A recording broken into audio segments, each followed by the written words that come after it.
Nunod sa grabing kainit nga natin sa pipila ka bahin sa Estados Unidos, usa ka gihulagwang airport fire ang miog daw sa Orange Riverside counties.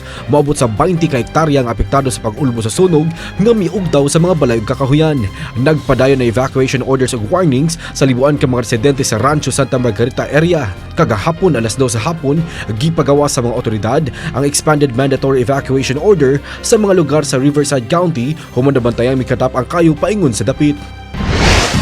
Moabot sa 18 ka mga tawo ang namatay sa pagbaha nga epekto sa walay puas ka pagawan sa Morocco. Apektado usab ang mga ekstruktura sa kusog nga bulong sa tubig baha nga gikan sa kabukiran. Nakatala og 56 ka mga balay-an nga gusbat ug siyam pa ang padang gipangita sa mga otoridad. Nagpadayon ng rescue and retrieval operation human sa insidente. Usa ka nature-inspired early warning device ang naimbento sa mga eksperto sa pagpugong sa sunog sa kalasangan.